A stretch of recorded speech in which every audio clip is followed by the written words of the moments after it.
நம்ம இந்த வீடியோவில் ஒரு ஸ்பெஷலான டாப்பிக்கை பற்றி தான் பேச போகிறோம். இயற்கையை உருவாக்கிய அழகான வியக்கத்தக்க தீவுகளை பற்றி நாம் திங்க் பண்ணி பார்த்தாலே புரியும். நம்ம மனிதர்களால் செய்யப்பட்ட விஷயங்களை விட நேச்சராக உருவாக்குற விஷயங்கள் தான் அதிகமாக யூனிக்காக அண்ட் அன்பிலீவபிளாக இருக்கும். ஸோ அந்த மாதிரி தான் இந்த ஐலாண்ட்ஸும் சொல்லலாம். ஒவ்வொரு ஐலாண்டுக்குமே தனி ஸ்டோரி இருக்குது. ஏன்னா அந்த ஸ்டோரியெல்லாம் என்னென்னு சொல்லித்தான் நாம் இன்னைக்கு இந்த வீடியோவில் பார்க்க போகிறோம். முதலாவது நாம் பார்க்க போகிற ஐலாண்ட் பார்த்தீங்கன்னா போரா போரான்னு சொல்லக்கூடிய ஐலாண்ட். இது பெசிபிக் ஓஷனில் இருக்கிற ஒரு சூப்பர் ட்ரீமி ஐலாண்ட்னு சொல்லலாம்.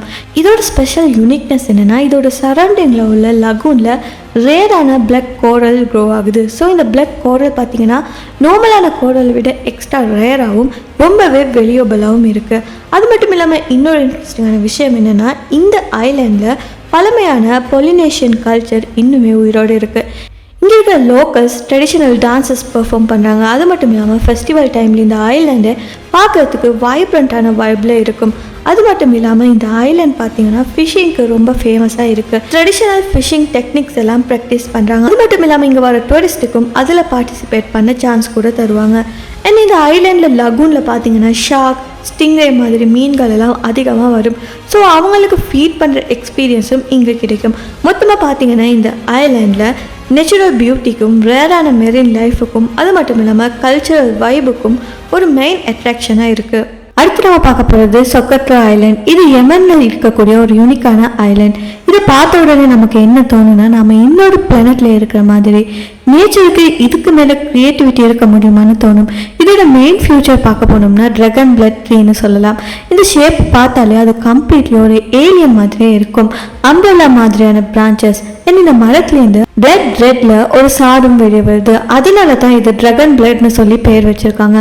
என் பழமையான டைம்ல இந்த சாடை பார்த்தீங்கன்னா மெடிசினுக்கும் டையாகவும் பயன்படுத்தியிருக்காங்க. சொக்கத்ரா ஐலாண்டில் 700க்கும் மேற்பட்ட தாவரங்கள் அது மட்டும் இல்லாமல் மிருகங்கள் இருக்குது. அடுத்த ஐலாண்ட் பார்த்தீங்கன்னா சாண்டோரினி. கிரீஸில் இருக்கக்கூடிய ஒரு வல்கானிக் ஐலாண்ட் தான் இது. சுமார் 3500 வருஷங்களுக்கு முன்னாடி ஈஜியன் கடலில் ஒரு மிகப்பெரிய வல்கானிக் எரப்ஷன் நடக்குது. ஸோ அந்த எரப்ஷனுக்கு அப்புறமா இந்த ஐலாண்ட் கம்ப்ளீட்லி ரீஷேப் ஆகுது. அதனாலே இந்த சாண்டோரினி ஐலாண்டுக்கு ஒரு யூனிக்கான பிறை வடிவம் இருக்குது. இப்போ இங்கே மெயின் அட்ராக்ஷன் என்னன்னு பார்க்கலாம். வெள்ளையடிக்கப்பட்ட வீடுகளும் அண்ட் அதோடு சேர்ந்து ப்ளூ டவுன்ஸும் பாறைகள்லாம் அழகாக இருக்கிற பில்டிங்ஸ் டிரெக்டாக கடலோட வியூவை ப்ரொவைட் பண்ணுது. இதெல்லாம் பார்க்குறதுக்கு ரொம்பவே அழகாக இங்கே இருக்கும். சன்செட் டைமில் ஸ்பெஷலி ஓயா வில்லேஜ் தான் பர்ஃபெக்டான ஸ்பாட்னு சொல்லலாம். உலகத்தில் இருக்கிற மக்கள் எல்லாருமே வந்து இங்கே சன்செட் பார்க்குறாங்க. அடுத்த ஐலாண்ட் பார்த்தீங்கன்னா ஜேஜு ஐலாண்ட். சவுத் கொரியாவில் இருக்கக்கூடிய ஒரு வால்கானிக் ஐலாண்ட் தான் இது. இந்த ஐலாண்டில் ஒரு சைடில் பார்த்தீங்கன்னா மிகப்பெரிய லாவா குகைகள் எல்லாம் இருக்குது. இங்கே பியூட்டிஃபுல்லான நீர்வீழ்ச்சிகளும் இருக்குது. அங்கே இருக்கிற நீர் பார்த்தீங்கன்னா ரொம்பவே கிளியராக அண்ட் சரௌண்டிங்கில் க்ரீன் ட்ரீஸ் அது மட்டும் இல்லாமல் ஃப்ளவர்ஸ் எல்லாம் வச்சு பார்க்குறதுக்கே ஒரு பர்ஃபெக்டான நேச்சர் வைபை கொடுக்கும். இந்த ஐலாண்டில் ஹலசன்னு சொல்லக்கூடிய ஒரு மலைகளும் இருக்குது. இந்த மலைகள் தான் சவுத் கொரியாவோட டாலஸ்ட் மவுண்டைன்னு சொல்லப்படுது. டாப்பில் கிளைம் பண்ணினோம்னா இந்த ஐலாண்ட் முழுக்க ஒரு வியூவாக பார்க்கலாம். அது மட்டும் இல்லாமல் ஜேஜோ ஐலாண்டில் க்ரீன் டீ ஃபீல்ட்ஸ் எல்லாம் நம்ம பார்க்கலாம். அது மட்டும் இல்லாமல் ஃப்ரெஷ் ஒரேஞ்சஸ் எல்லாம் ட்ரீயில் க்ரோத் ஆகுறதையும் பார்க்கலாம். ஸ்மெல் கூட ரொம்பவே ஃப்ரெஷ்ஷாக இருக்கும். லாவா ஷேப்பில் இருக்கிற ராக்ஸையும் பார்க்கலாம்.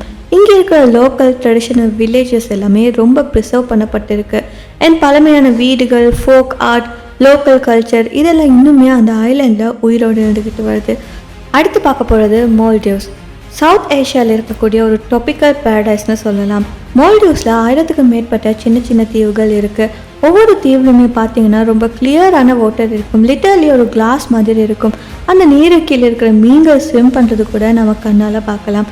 அதை விட கூலான விஷயம் என்னென்னா மால்டீவ்ஸில் 200க்கும் மேற்பட்ட கோரல் ரீஃப்ஸ் இருக்குன்னு சொல்லப்படுது. ஸ்கூபா டைவிங் பண்ணணும்னா கலர்ஃபுல்லான மெரின் லைஃப்பை பார்க்கலாம். அது மட்டும் இல்லாமல் இந்த பீச்சோடு இருக்கிற கோகோனட் பாம்ஸ், சாஃப்டான ஒயிட் மணல் அண்ட் காமான லகூன்ஸ் இதெல்லாமே ஒரு பர்ஃபெக்டான காம்போவாக இருக்குது. மால்டீவ்ஸ் லோக்கல்ஸ் பார்த்தீங்கன்னா ஃபிஷிங்கை அவங்களோட ட்ரெடிஷ்னல் தோனியை போட்ஸை யூஸ் பண்ணி தான் பண்ணுறாங்க.